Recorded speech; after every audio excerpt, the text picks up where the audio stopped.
Welcome to the Hit Like a Girl podcast. This is High Tea with Grace, where we spill the tea on HIT. I'm honored to welcome Patty Hayward from Talkdesk. She is a vice president of strategy for healthcare and life sciences over there, and I just can't wait for you all to meet her. Patty, thanks for joining us today. Thanks for having me, Grace. It's great to be here. So tell us a little bit about the journey that brought you to Talkdesk. I know you worked at McKesson, Medicity, Humedica, and you have a ton of expertise in HIEs, population health, pharmacy, process redesign for healthcare systems. And increasing access to patient information, which is something that I'm constantly tracking. You're an amazing thought leader. So yeah, tell us a bit about your journey that brought you to where you are now. Yeah, thank you.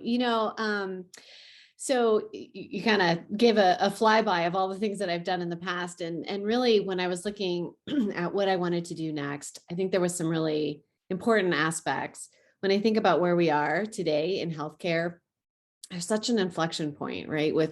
When you think about what's happened with the pandemic, with adoption of digital technologies, video, all the regulation changes that are occurring with price transparency, et cetera, that it felt like there was a really unique time to do something special in the market. And to me, it felt really important to go with a company that had its roots in innovation. And to work for a company that puts over half of its 2,000 plus employees in product and R&D was really important. So that was one key piece. The other key piece for me was a really big focus on diversity and inclusion, and having more than half of their leaders, executive team, be female, and to diverse group of folks was super important. Having worked in healthcare IT for a really long time, we don't find that as often as we should. And so for me, it felt really important that those two things were on point, and I was very intentional in finding a place that had both of those in their spotlight. Wow, that's really interesting and really empowering too. A company is putting such an emphasis on that, and in this healthcare innovation space. So, we're going to talk a little bit today about, some of the patient expectations in communication with their healthcare providers and with clinicians. And I'm wondering, how is consumerism really impacting patient expectations for, and what does that mean for providers and payers and pharmacies? Yeah. We did a study about a year ago that talked to over 700 patients and 150 patient experience professionals just to really understand what's going on in the market. And it really bore out what I think we all feel, which is consumerism is at the heart of things. People are really, their expectations have changed, and their ability to act on that has also changed. So we found that over 67% of people are actually willing to change their providers if they have even a single poor experience, which I think that's never been the case before. If you think about, even the Gen X and the baby boomer generations, you went to the doctor, you stayed with their same physician for as long as you lived in the same town. Mm-hmm. You didn't really switch unless something drastic happened. They retired or you just had a really horrible experience. But today, if you talk to my son, my daughter, they don't have a primary care doc. They've moved to different towns, they're doing different things, and it's just not a priority. They want instant access. They want the ability to get to where they want to and do it via different channels, right? They want to do a video visit. They want to have a conversation over, text. They don't want to have to call. They don't want to have to wait between 9 and 5 and miss work and things like that. That's huge. That's a big change that we haven't seen. There's a lot of new entrances into the market that are really focused on that. So there are options that are covered. And we're seeing a lot of traditional providers pivot to be able to handle that and to provide that, especially when the pandemic hit. There was a huge shift to do that. So I think we're now seeing people go back and look and see how, did the things that I put in during the pandemic to accommodate what I had to do in the moment really working. So again, huge shift, huge flux in sort of how folks are thinking about things, and really looking at the retailers jumping in. If you look at Walgreens, CVS, Walmart, Amazon, all really jumping into the space in a huge way. There's a big push to kind of bring that inflection point of between retail and healthcare together. Oh, so true. And so, just in a practical sense, what are some things that all of these people can be doing to help improve that patient experience, to help, kind of get that patient to give them the best care possible? That's a great question. I think there's some really basic things to start with. I think the basics are really looking at um, omni-channel experience. And that's more than just a portal, right? I think a lot of folks have put in portals over the years. It's fine. It's not real time, right? You know, I've put questions in my portal and it's taken over a week for my physician to get back to me. That's not what we're talking about.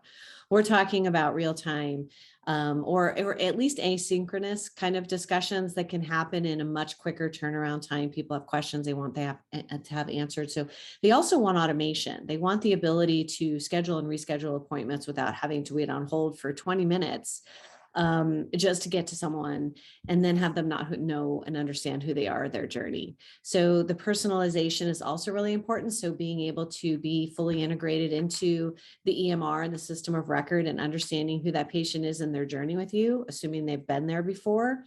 All of those things should be present and easily accessible to either the agent or the digital virtual agent that either people are speaking with via text or chatbot or whatever. It's so interesting in retail, spaces. This is happening. This kind of thing is happening. If I go to Whole Foods and I'm ordering something, they've known what I've ordered in the past. And they're probably targeting you with new stuff all the time based on something that is like you. It does make a lot of sense to have that just be a part of the care process. Correct.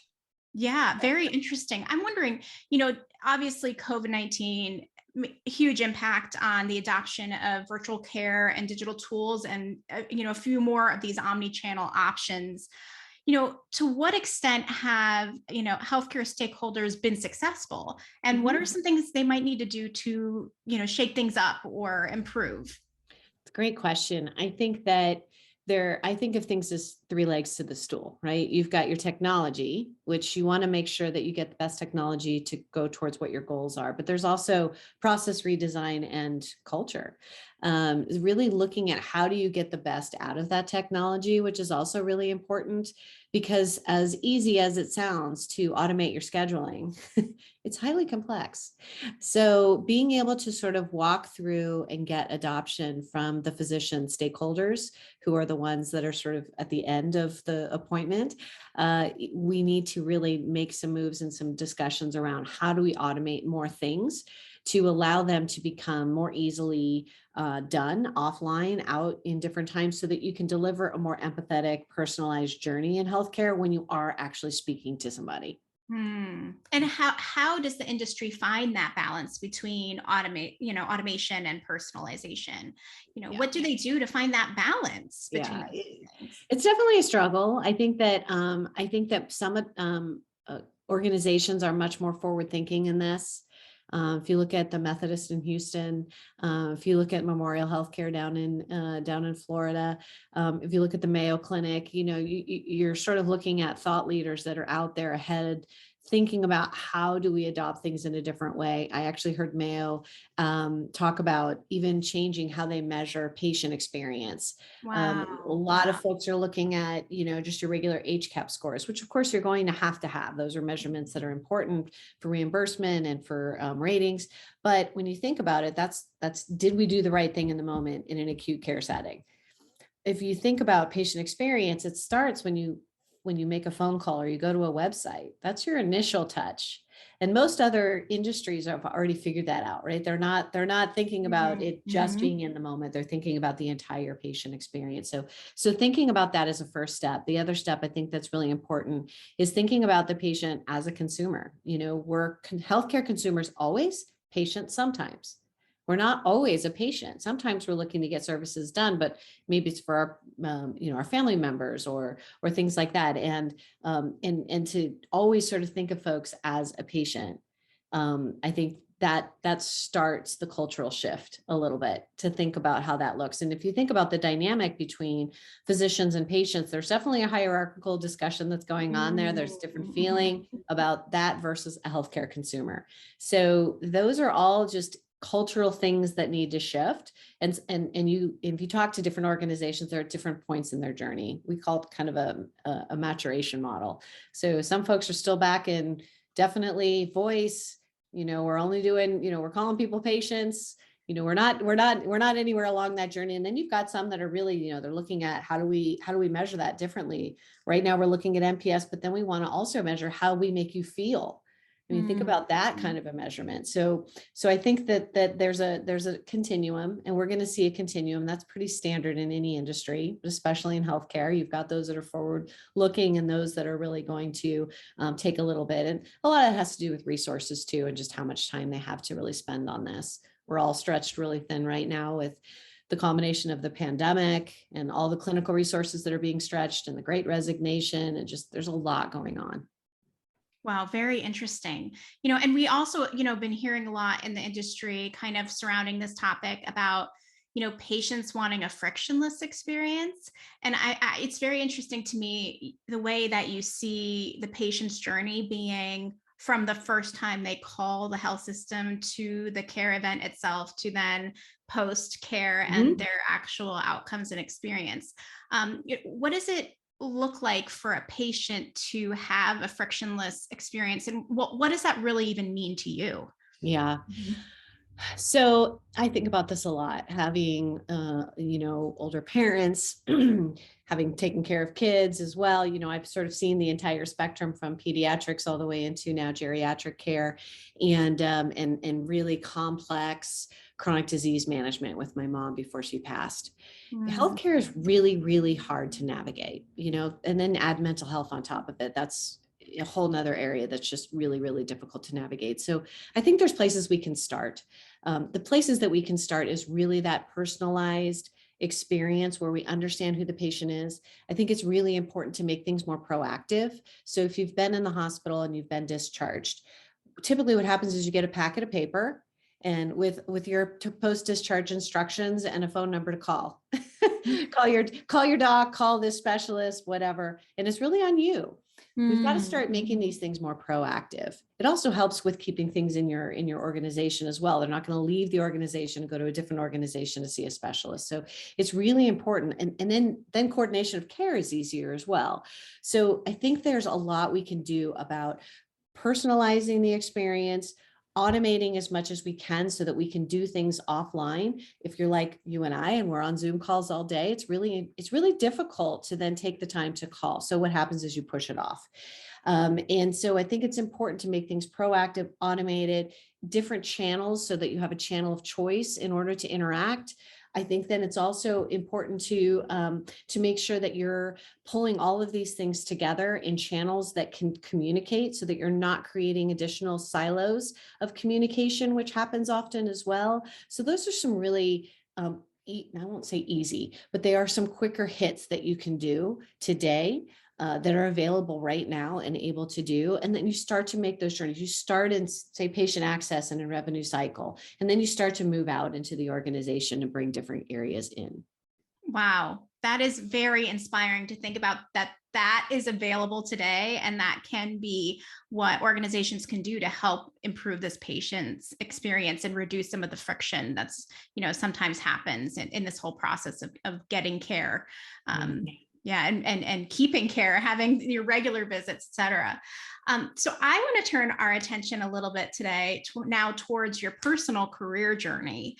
A lot of the people that listen to Hit Like a Girl love to hear about you as a woman executive here in Hit, killing it. So tell us a little bit about how you landed in healthcare.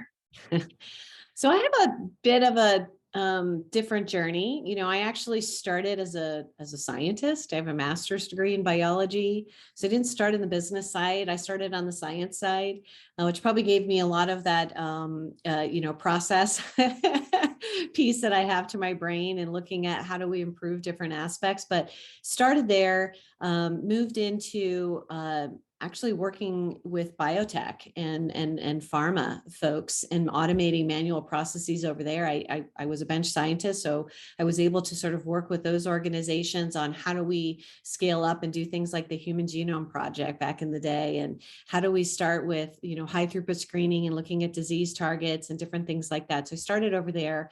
So I followed that. How do we take manual processes and scale them up and do things in an automated way over into the pharmacy, and started working with McKesson on how do we redesign cart fill. Well, Wow. and really with the focus on how do we get that pharmacist out of the basement and onto the care team, and as part of that care team on the floor in the acute care space, and followed that over through the clinical side into how do I work through really redesigning medication safety, and then going into more full general clinical aspects. So I've always really followed process redesign, and how do we make things just easier and less error prone, and really thinking about taking that as much of the human touch, making it where it's important, as Yes. opposed Yes. to allowing there to be opportunity for error. So taking those pieces out, and then really redirecting and focusing where folks can practice at the top of their license, no matter which license it is, if it's a nurse, if it's a physician, or if it's a pharmacist. All of those things are super important, and then pulling that all together. And so that also ended up having those thoughts sort of made me also move up in organizations as well, because I always thought about things from a high level perspective. Yes, and such a holistic perspective, seeing it from, the biotech through the pharma, through the pharmacy, now through the, clinical side, and having that understanding of the entire healthcare ecosystem is very helpful, in addition to that science brain you have. So tell me, what's most fulfilling about the work that you're doing today? Yeah. I think, I have such a passion for healthcare. I think it's so personal. We all have either gone through something ourselves, a family member has gone through it. And I think anytime you go through something really in depth, and having had a mental health issue on the one side and the chronic disease on the other, I've really experienced healthcare for so many different areas. And for me, it's a huge passion to improve it. It's so important to all of us. And anytime I can get in there and I can work with organizations to really make a major impact about how do we help health systems, because I don't think there's any area of the world that you can be in that you can have this just big connection, because it's such a good state to be in, right? Being in healthcare, you're doing good. You're out there trying to improve healthcare outcomes, people's lives. There's not a lot of other verticals that you could feel that way about. So you can really throw your whole heart into it. And for me, having started, funny enough, in ecology and conservation biology, wanting to change the world, I didn't end up doing that on the ecosystem side, but thinking about it from the healthcare side. And that's been a really big aspect for me for my whole life, wanting to really just help improve the world. Truly, truly helping improve outcomes, improve processes to help better outcomes. It's so inspiring. What advice would you give to women beginning their careers in the industry that might be interested in going into a similar field that you're in now? Yeah. So I think what's really important is, instead of thinking about jobs, thinking about skill sets. What are the skill sets that you are really good at and really enjoy? And then starting to sort of lean into those, and how do you leverage them to get better? A lot of people really focus on the areas of deficit. I like to come from areas of strength. I think if you come from your area of strength, first of all, you're going to be more successful because your ability to improve it is much better. And you also enjoy it so much more. So if you can come to it with such a bigger passion and more energy, you're going to stand out more clearly. Than if you're, spending time just, oh gosh, maybe I'm not as good at writing, so I'm gonna spend a bunch of time over here. Well, you're probably going to get this much better. But if public speaking is really your area and you want to lean into that, you can work through the other aspects of things and build teams that can help plug areas that aren't as big a strength for you, which also builds diversity of thought, which is so important, because you can get people that have different skill sets, you build a great team, and that's how you really win. Wow, I love that concept of really understanding your strengths, but also understanding how your brain works best, and leaning into that. Mm-hmm. Yeah, that's interesting. Really, I've never never heard to get there. I will tell you, because you spend a lot of time in your area of feeling sort of uncomfortable, and you maybe have confidence issues, and so you sort of really focus on that. And my advice would be, don't spend all the time over there. Spend your time over here where you have your strengths, and really go from that, build the confidence, get success. And all of a sudden you're going to see yourself rolling a lot better. Wow, that's really interesting. Now, to finish off this conversation, right, where can our listeners find you online? Well, you can find me on LinkedIn. And you can also, of course, go to Talkdesk. And there's a lot of information that we post and talk through. My thought leadership is on there. It's always on my LinkedIn as well. Those are probably the two best places to find me. That's terrific. Now, before I forget, did you happen to bring tea or coffee with you today? I Tell noticed me I have about your my Phoenix mug. Suns on because, going into the playoffs. That They is also go really well with the Talkdesk purple. That it does go very well. I love orange with purple. That is great. Do you like sports? Do you, track basketball? I love basketball, but I also am an equestrian. I spend, if you're not finding me here doing work, I'm usually on my horse, probably chasing cows or trail riding. That is too good. Well, thank you, Patty, for joining us. It was so great to chat with you today. Great to talk to you too, Grace. And thank you, folks, for joining us. Check out the Hit Like a Girl podcast website and YouTube page for more great guests like Patty today. Cheers. Cheers.